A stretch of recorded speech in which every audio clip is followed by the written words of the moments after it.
ॐ कौसल्या सुप्रजा रामपूर्वा सन्ध्या प्रवर्तते उत्तिष्ठ नरशार्दूला कर्तव्यं दैवमान्निकम् कौसल्या सुप्रजा रामपूर्वा सन्ध्या प्रवर्तते उत्तिष्ठ नरशार्दूला कर्तव्यं दैवमान्निकम् उत्तिष्ठोत्तिष्ठ गोविन्द उत्तिष्ठ गरुडध्वज उत्तिष्ठ कमलाकान्त त्रैलोक्यं मङ्गलं कुरु उत्तिष्ठोत्तिष्ठ गोविन्द उत्तिष्ठ गरुडध्वज उत्तिष्ठ कमलाकान्त त्रैलोक्यं मङ्गलं कुरु मातः समस्त जगतां मधुकैटभारे वक्षो विहारिणि मनोहर दिव्यमूर्ते श्रीस्वामिनि श्रित जनप्रिय धानशीले श्रीवेङ्कटाचलपते तव सुप्रभातम् तव सुप्रभातमरविन्दलोचने भवतु प्रसन्नमुखचन्द्रमण्डले विधिशङ्करेन्द्रवनिताभिरर्चिते वृषशैलनाददयिते दयानिते अत्र्यातिसप्तऋषयः समुपस्य सन्ध्याम् आकाशसिन्धुकबलानि मनोहराणि आदाय पादयुगमर्चयतुं प्रपन्नाः शेषाद्रिशेखर विभो तव सुप्रभातम् पञ्चाननाब्जभव षण्मुखवासवाद्याः त्रैविक्रमादिसरितं विभुतास्तुवन्ति भाषापति पठति वासरशुद्धिमारात् शेषाद्रिशेखर विभो तव सुप्रभातम् ईषत् प्रफुल्ल सरसीरुहनारिकेळपूगतृमारि सुमनोहर पालिकानाम् आवादिमन्दमनिलः सह दिव्यगन्धैः शेषाद्रिशेखर विभो तव सुप्रभातम् उन्मील्य नेत्रयुगमुत्तम पञ्जरस्ताः पात्रावशिष्ट कदली फलपायसानि भूत्वा सलीलमतकेलि सुखा पठन्ति शेषाद्रिशेखर विभो तव सुप्रभातम् तन्त्री प्रकर्ष मधुरस्वनया विपञ्च्या गायत्यनन्त सरितं तव नारतोऽपि भाषा समक्रम सकृत्कर साररम्यम् शेषाद्रिशेखर विभो तव सुप्रभातम् भृङ्गावली समकरन्तरसानुवित्त जङ्गारगीत निरदै सह सेवनाय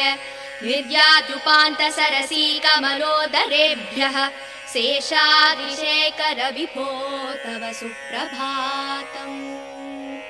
योषा गणेन वरदध्नि विमध्यमाने गोशालयेषु दधिमन्दगतीव्रघोषाः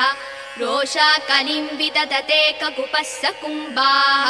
शेषाद्रिशेखर विभो तव सुप्रभातम् पद्मे समित्र सदपत्र गदानि वर्गाः हर्तुं श्रियं कुवलयस्य निजाङ्गलक्ष्म्या भेरी निनादमिव बिभ्रति तीव्रनादम् शेषाद्रिशेखर विभो तव सुप्रभातम् श्रीमन्नभीष्टवरदाखिल लोकबन्धो श्री श्रीनिवास जगदेकदयैक सिन्धो श्रीदेवता गृहभुजाङ्कर दिव्यमूर्ते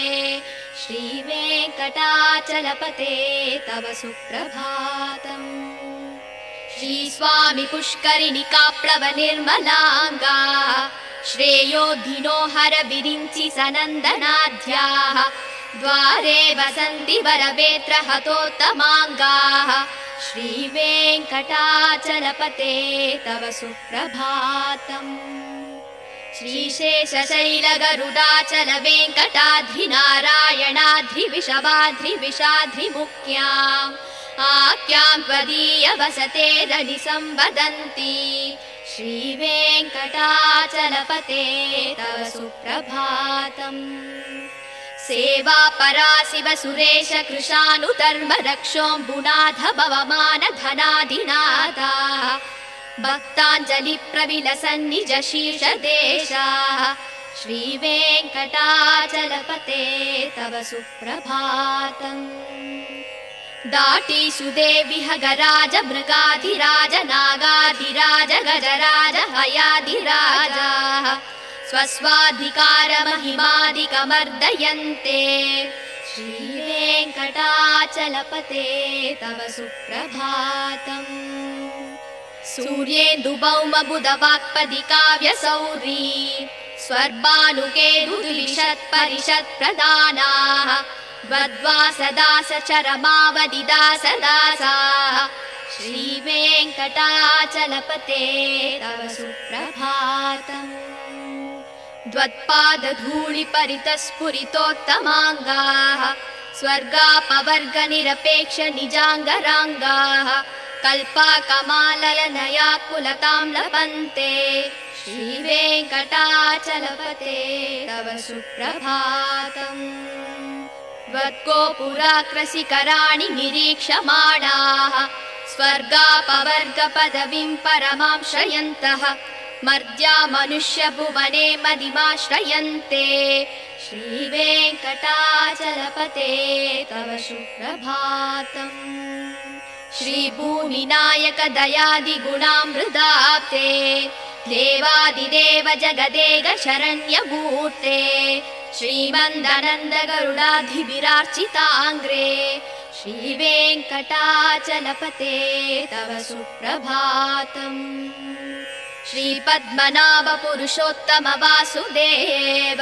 वैकुण्ठमाधव जनार्दन चक्रपाणि श्रीवत्स सिंह शरणागत पारिजात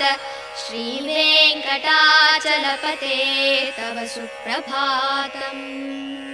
कन्दर्पदर्पहर सुन्दर दिव्यमूर्ते कान्ताकुचाम्बुरुह गुड्मललोल दृष्टे कल्याण निर्मल गुणाकर दिव्यकीर्ते श्रीवेङ्कटाचलपते तव सुप्रभातम् मीनाकृते कमलकोल नृसिंहवर्णिन् स्वामिन् परस्पत तपोधन रामचन्द्र शेषांस राम यदुनन्दन कल्किरूप श्रीवेङ्कटाचलपते तव सुप्रभातम् एलालवङ्गघनसार सुकन्ति तीर्थम् दिव्यं वियत्सरिति हेम घटेषु पूर्णम् धृत्वाद्य वैदिकसिकामणयः प्रहृष्टाः दिष्टन्ति वेङ्कटपते तव सुप्रभातम् भास्वानुदे दिवि गचानि सरोरुहाणि सम्पूरयन्ति निनदैककुपो विहङ्गाः श्रीवैष्णवा सततमर्तितमङ्गलास्ते तामाश्रयन्ति तव वेङ्कट सुप्रभातम् ब्रह्मादयः सुरवराः समहर्षयस्ते सन्तः सनन्दन मुखास्तव योगिवर्ग्याः तामान्तिके तव हि मङ्गलवस्तु हस्ताः श्रीवेङ्कटाचलपते तव सुप्रभातम् लक्ष्मीनिवास निरवद्य गुणैकसिन्धो संसारसागर समुत्तरणैकसेतो वेदान्त वेद्य निज वैभव भक्तभोग्य श्रीवेङ्कटाचलपते तव सुप्रभातम् इत्थं वृषासलपतेरिह सुप्रभातम् ये मानवा प्रतिदिनं पठितुं प्रवृत्ताः तेषां प्रभातसमये स्मृतिरङ्गभाजा प्रज्ञां प्ररार्थ सुलभां परमां प्रसूते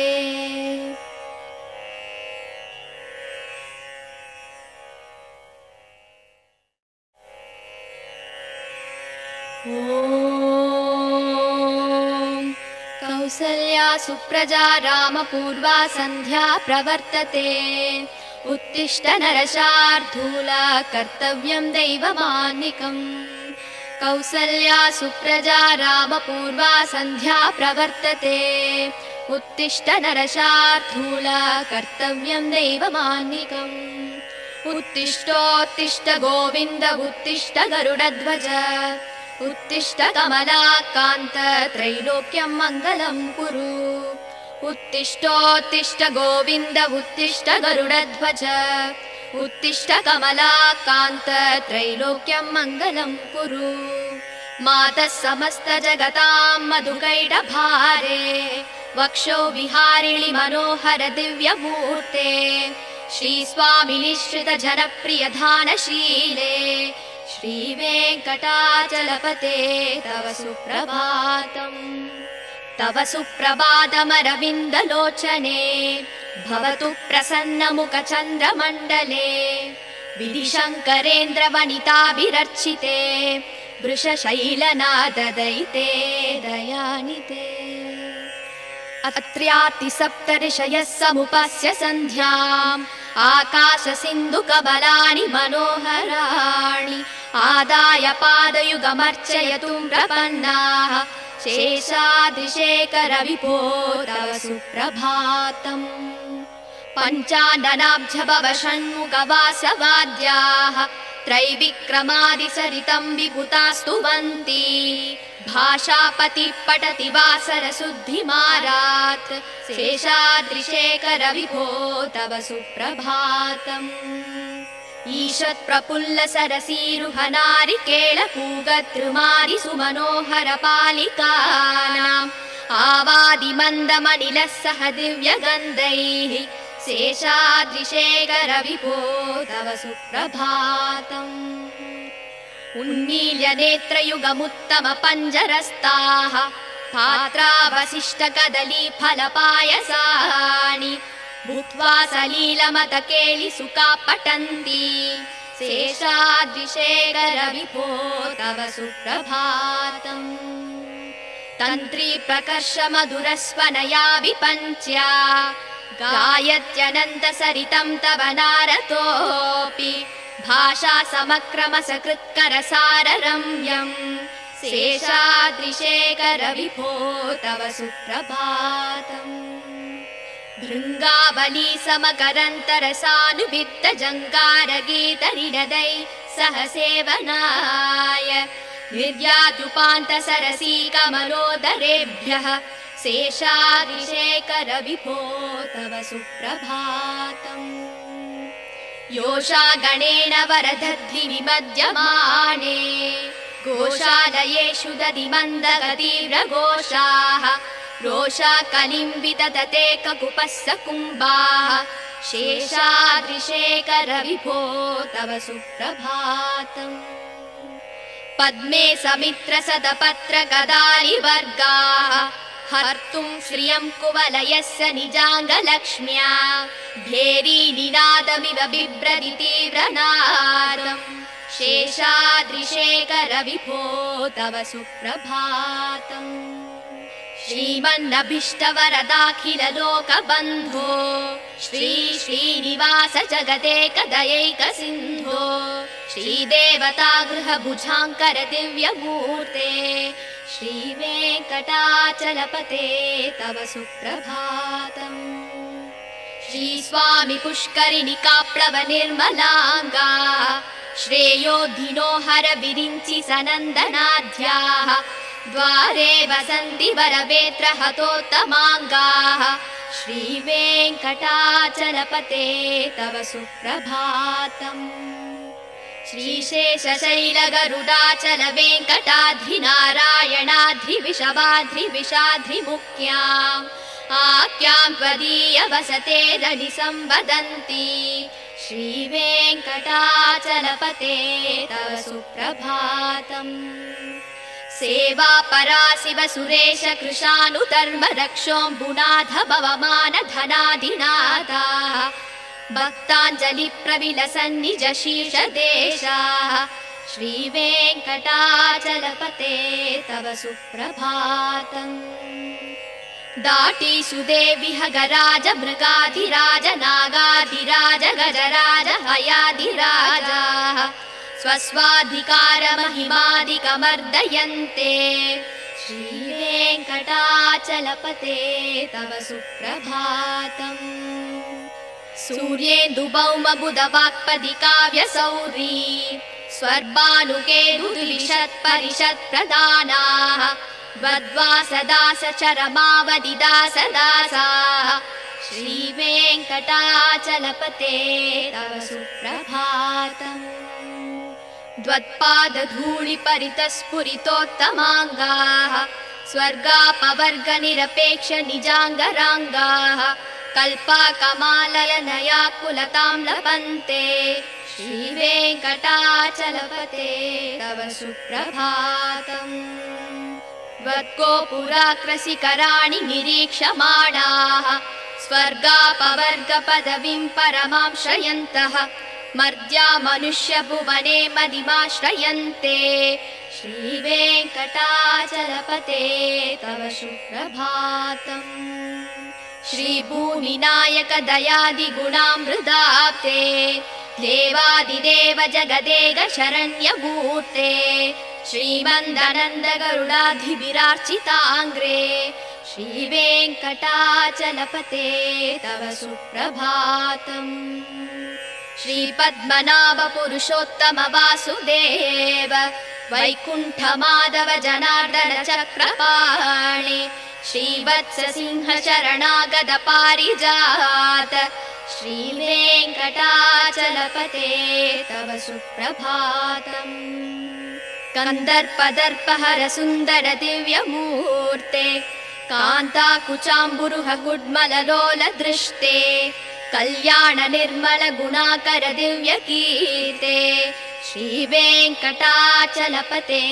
तव सुप्रभातम् मीनाकृते कमलकोल नृसिंहवर्णिन् स्वामिन् परस्पत तपोधन रामचन्द्र शेषांस राम यदुनन्दन कल्किरूप श्रीवेङ्कटाचलपते तव सुप्रभातम् एलालवङ्गघनसार सुकन्ति तीर्थम् दिव्यं वियत्सरिति हेम घटेषु पूर्णम् धृत्वाद्य वैदिकसिकामणयः प्रहृष्टाः दिष्टन्ति वेङ्कटपते तव सुप्रभातम् भास्वानुदे दिवि कचानि सरोरुहाणि सम्पूरयन्ति निनदैककुपो विहङ्गाः श्रीवैष्णवा सततमर्तितमङ्गलास्ते तामाश्रयन्ति तव वेङ्कट सुप्रभातम् ब्रह्मादयः सुरवराः समहर्षयस्ते सन्तः सनन्दन मुखास्तव योगिवर्ग्याः तामान्तिके तव हि मङ्गलवस्तु हस्ताः श्रीवेङ्कटाचलपते तव सुप्रभातम् लक्ष्मीनिवास निरवद्य गुणैक सिन्धो संसार सागर समुत्तरणैक सेतो वेदान्त वेद्य निज वैभव भक्त भोग्य श्रीवेङ्कटाचलपते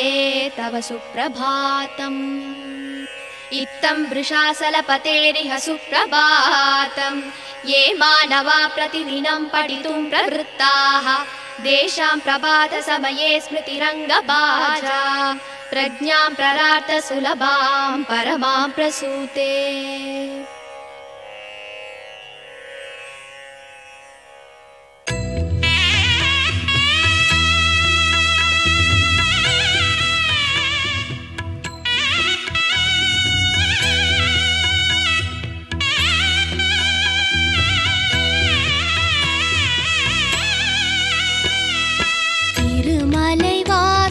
श्री श्रीनिवासा तिरुमगळ पोற்றும் अழகியனே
ஸ்ரீசக்கரம் நாளும் கலியுகம் காத்திட வடிவெடுத்தாயே கருணையாய் அருளினை தினம் இறைத்தாயே காண்பவர் மகிழ்ந்திட வடிவெடுத்தாயே காலமெல்லாம் மண்ணை காத்து நின்றாயே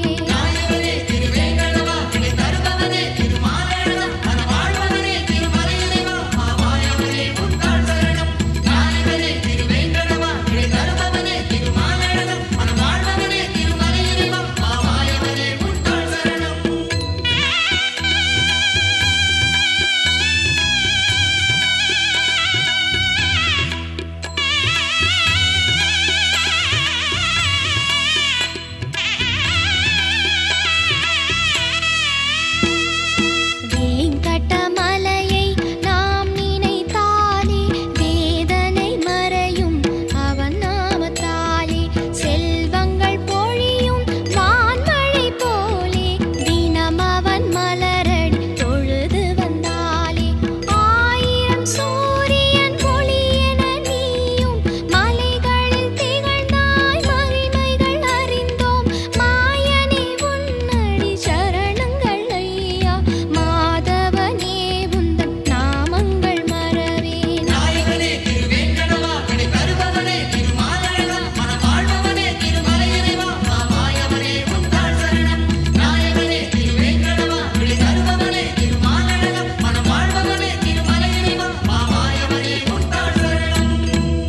திருமலை வாசா ஸ்ரீ ஸ்ரீனிவாசா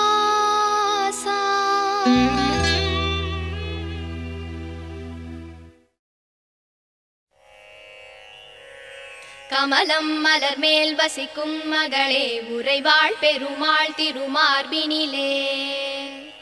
திகழும் நல் குங்கும மேனியனே விஜயீ பவ வெங்கட சைலபதே கமலம் மலர் மேல் வசிக்கும் மகளே உறைவாள் பெருமாள் திருமார்பினிலே திகழும் நல் குங்கும மேனியனே விஜயீ பவ வெங்கட சைலபதே கமலம் இதற்போல் நல் கண்ணுடையான் கடல் மேல் உரை பஞ்சனை கொண்டவனே நலங்கள் தரும் செல்வம் எல்லாம் தருவாய் திருவேங்கடனே என்னை காத்தருள்வாய் எழில் பிரம்மனுடன் சிவன் ஆறுமுகன் எனும் தெய்வம் எல்லாம் உன்னை போற்றிடுவார் இறைவா தலைவா திருவேங்கடவா ரிஷசைலபதே என்னை காத்தருள்வாய் என்னை தீண்டிடும் வல்வினை தீவினைகள் பல நூறு தவறுகளின் துயர் நிலைகள் யாவும் தீண்டிட உன்னை நாடுகிறேன் தயவை தந்தென்னை காத்தருள்வாய் உயர் வேங்கட மாமலை மீதினிலே வரம் யாவும் தருகின்ற வள்ளலும் நீ மறைகள் போற்றும் பரம்பொருள் மறவேன் உனையின்றி தெய்வம் இல்லை குழலின் ஒளியால் பல நூறு கோடி அழகிய கோபியர் கண்டவன் நீ பல நூறு கோடி மதனின் அழகை வசுதேவன் மகன் உனை அறிவேனே ரகுகுல திலகா தசரதன் மகனே விலையேந்திய வீரனின் ரகுநாயகன் ராமா என்னும் பெயரால் என்னை காத்தருள் செய்யும் கருணை கடலே பூதேவியின் மகளாம் சீதையினை பூங்கரந்தனை பிடித்த நாயகனே தென் இலங்கை நரக்கனை மாய்த்தவனே உன் மலர் எனும் திருவடி சரணமையா நல் வீரமும் முகமும் நல்குணமும் இரு தோளழகும் தினம் கொண்டவனே ரகுகுல தெய்வம் உன்னை அன்றி எந்தன் மனதினில் இனி ஒரு தெய்வமில்லை உன்னை அன்றி தெய்வம் இல்லை வெங்கடேஷா உன் நாமம் வேறின்றி ஏதுமில்லை ஸ்ரீனிவாசா ஹரே வெங்கடேஷா அருள்வாய் அருள்வாய் மரவேன் வெங்கடேஷா விருப்பம் அருள்வாய் மனம் முந்தன் அடியை மறவாமல் இருக்க தினம் உன்னை தியானித்து நிற்கின்றேன் அதன் காரணத்தால் முந்தன் திருக்கோலம் எனக்கருள் செய்திடுவாய் பிரபு வெங்கடேஷா பிறவிகளால் ஏற்பட்ட தீவினையால் பிழைகள் 100 செய்தேன். மன்னித்தருள் மன்னித்தருள் சேஷசைல சிகாமணி.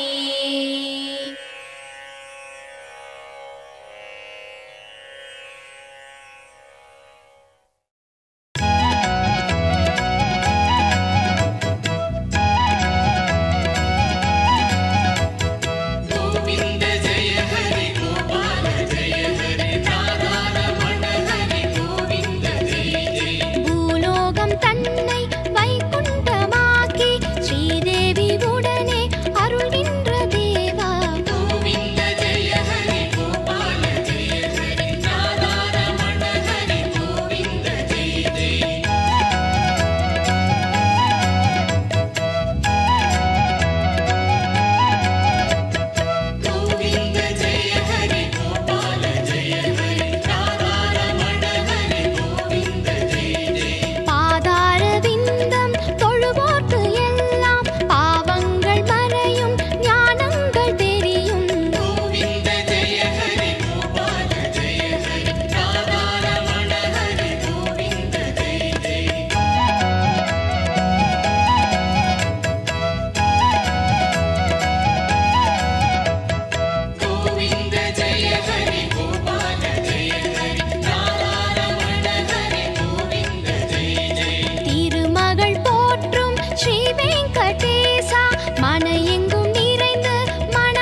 அடியவர் குறை நீக்கும்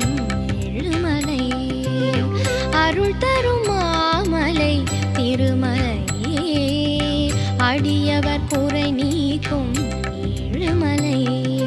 வருவோர்க்கும் தொழுவோர்க்கும் திருநாமம் துணை நிற்கும் அதுதானே திருவேங்கடம் தனம் யாவும் முனை சேரும் குலம் யாவும் தழை தோங்கும் தினம் பாடு திருமந்திரம் பல யுகங்களாய் உனை சேர்ந்திடும் அருள் தரும் மாமலை திருமலையே அடியவர் குறை நீக்கும் ஏழுமலை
அருள் தரும் மாமலை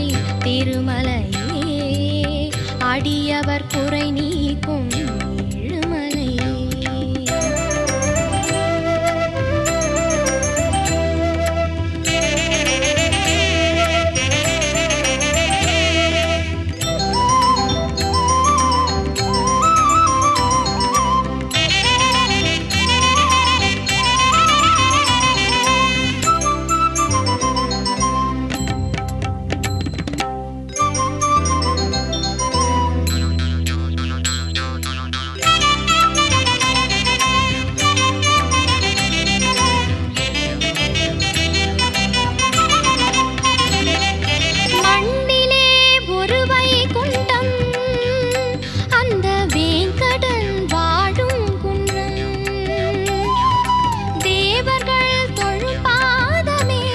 அடியவர் குறை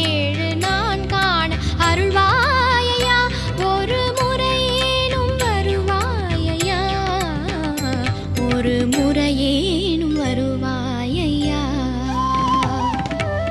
அருள் தரும் மாமலை திருமலையே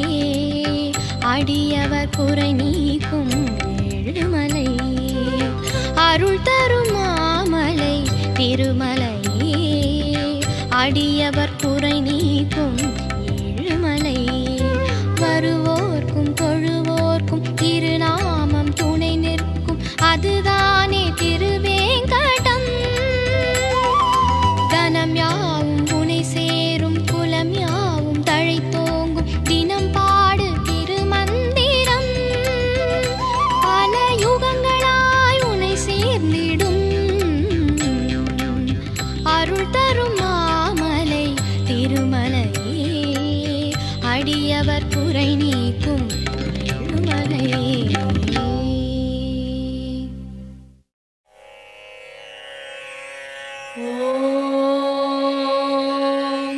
कौसल्या सुप्रजा रामपूर्वा सन्ध्या प्रवर्तते उत्तिष्ठ नरशार्दूल कर्तव्यं दैवमान्निकम् कौसल्या सुप्रजा रामपूर्वा सन्ध्या प्रवर्तते उत्तिष्ठ नरशार्दूला कर्तव्यं दैवमान्निकम् उत्तिष्ठोत्तिष्ठ गोविन्द उत्तिष्ठ गरुडध्वज उत्तिष्ठ कमलाकान्त त्रैलोक्यं मङ्गलं कुरु उत्तिष्ठोत्तिष्ठ गोविन्द उत्तिष्ठ गरुडध्वज उत्तिष्ठ कमलाकान्त त्रैलोक्यं मङ्गलं कुरु मातः समस्त जगतां मधुकैटभारे वक्षो विहारिणि मनोहर दिव्यमूर्ते श्रीस्वामि निश्रित जनप्रियधानशीले श्रीवेङ्कटाचलपते तव सुप्रभातम् तव सुप्रभातमरविन्दलोचने भवतु प्रसन्नमुखचन्द्रमण्डले विधिशङ्करेन्द्रवनिताभिरर्चिते वृषशैलनाददयिते दयानिते अत्र्यातिसप्तऋषयः समुपस्य सन्ध्याम् आकाशसिन्धुकबलानि मनोहराणि आदाय पादयुगमर्चयतुं प्रपन्नाः शेषाद्रिशेखरविभो तव सुप्रभातम् पञ्चाननाब्जभव षण्मुखवासवाद्याः त्रैविक्रमादिसरितं विभुतास्तुवन्ति भाषापति पठति वासरशुद्धिमारात् शेषाद्रिशेखरविभो तव सुप्रभातम् ईषत्प्रफुल्ल सरसीरुहनारिकेळपूगद्रुमादि सुमनोहर पालिकानाम् आवादिमन्दमनिलः सह दिव्यगन्धैः शेषाद्रिशेखरविभो तव सुप्रभातम् उन्मील्य नेत्रयुगमुत्तम पञ्जरस्ताः पात्रावशिष्टकदली फलपायसानि भूत्वा सलीलमतकेलि सुखा पठन्ति शेषाद्रिशेखरविभो तव सुप्रभातम् तन्त्री प्रकर्ष मधुरस्वनया विपञ्च्या गायत्यनन्तसरितं तव नारतोऽपि भाषा समक्रमसकृत्करसाररम्यम् शेषाद्रिशेखरविभो तव सुप्रभातम् भृङ्गावली समकरन्तरसानुवित्तजङ्गारगीतनिनदै सह सेवनाय निर्याद्युपान्तसरसी कमलोदरेभ्यः शेषाद्रिशेखरविभो तव सुप्रभातम् योषा गणेन वरदद्विनिमज्यमाने गोशालयेषु दधिमन्दगतीव्रघोषाः रोषा कलिम्बितदते ककुपस्स कुम्भाः शेषाद्रिशेखरविभो तव सुप्रभातम् पद्मे समित्र सदपत्र गदानि वर्गाः हर्तुं श्रियं कुवलयस्य निजाङ्गलक्ष्म्या भेरी निनादमिव बिभ्रति तीव्रनादम् शेषाद्रिशेखरविभो तव सुप्रभातम् श्रीमन्नभीष्टवरदाखिललोकबन्धो श्री श्रीनिवास जगदेकदयैकसिन्धो श्रीदेवतागृहभुजाङ्कर दिव्यमूर्ते श्रीवेङ्कटाचलपते तव सुप्रभातम् श्रीस्वामि पुष्करिणिकाप्लवनिर्मलाङ्गा श्रेयोधिनो हर विरिञ्चि सनन्दनाद्याः द्वारे वसन्ति वरवेत्र हतोत्तमाङ्गाः श्रीवेङ्कटाचलपते तव सुप्रभातम्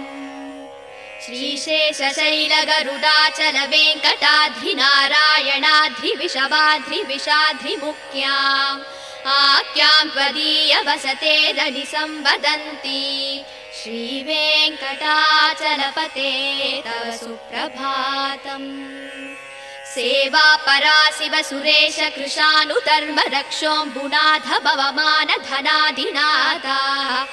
भक्ताञ्जलि प्रविलसन्निज शीर्षदेशाः श्रीवेङ्कटाचलपते तव सुप्रभातम् दाटी सुदेविह गराज मृगाधिराज नागाधिराज गजराज हयाधिराजाः स्वस्वाधिकारमहिमादिकमर्दयन्ते श्रीवेङ्कटाचलपते तव सुप्रभातम् सूर्येन्दुभौमबुधवाक्पदिकाव्यसौरी स्वर्भानुकेतुद्विषत्परिषत्प्रदानाः द्वद्वासदासचरमावदिदासदासाः श्रीवेङ्कटाचलपते तव सुप्रभातम् द्वत्पादधूलिपरितस्फुरितोत्तमाङ्गाः स्वर्गापवर्गनिरपेक्षनिजाङ्गराङ्गाः कल्पाकमालयनयाकुलतां लभन्ते श्रीवेङ्कटाचलपते तव सुप्रभातम् त्वद्गोपुराकृशिखराणि निरीक्षमाणाः स्वर्गापवर्गपदवीं परमां श्रयन्तः मर्त्या मनुष्यभुवने मदिमाश्रयन्ते श्रीवेङ्कटाचलपते तव सुप्रभातम् श्रीभूमिनायक दयादिगुणामृताप्ते देवादिदेव जगदेक शरण्यभूते श्रीमन्दनन्द गरुडाधिभिरार्चिताङ्ग्रे श्रीवेङ्कटाचलपते तव सुप्रभातम् श्रीपद्मनाभ पुरुषोत्तम वासुदेव वैकुण्ठमाधव जनार्दन चक्रपाणि श्रीवत्स सिंह शरणागत पारिजात श्रीवेङ्कटाचलपते तव सुप्रभातम् कन्दर्पदर्पहर सुन्दर दिव्यमूर्ते कान्ताकुचाम्बुरुह गुड्मललोल दृष्टे कल्याण निर्मल गुणाकर दिव्यकीर्ते श्रीवेङ्कटाचलपते तव सुप्रभातम् मीनाकृते कमलकोल नृसिंहवर्णिन् स्वामिन् परस्पत तपोधन रामचन्द्र शेषांस राम यदुनन्दन कल्किरूप श्रीवेङ्कटाचलपते तव सुप्रभातम् एलालवङ्गघनसार सुकन्ति तीर्थम् दिव्यं वियत्सरिति हेम घटेषु पूर्णम् धृत्वाद्य वैदिकसिकामणयः प्रहृष्टाः दिष्टन्ति वेङ्कटपते तव सुप्रभातम् भास्वानुदे दिवि गचानि सरोरुहाणि सम्पूरयन्ति निनदैककुपो विहङ्गाः श्रीवैष्णवा सततमर्तितमङ्गलास्ते तामाश्रयन्ति तव वेङ्कट सुप्रभातम् ब्रह्मादयः सुरवराः समहर्षयस्ते सन्तः सनन्दन मुखास्तव योगिवर्ग्याः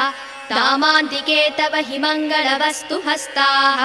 श्रीवेङ्कटाचलपते तव सुप्रभातम् लक्ष्मीनिवास निरवद्य गुणैकसिन्धो संसार सागर समुत्तरणैकसेतो वेदान्त वेद्य निज वैभव भक्त भोग्य श्रीवेङ्कटाचलपते तव सुप्रभातम् इत्थं वृषासलपतेरिह सुप्रभातम् ये मानवा प्रतिदिनं पठितुं प्रवृत्ताः तेषां प्रभातसमये स्मृतिरङ्गभाजा प्रज्ञां प्ररार्थ सुलभां परमां प्रसूते।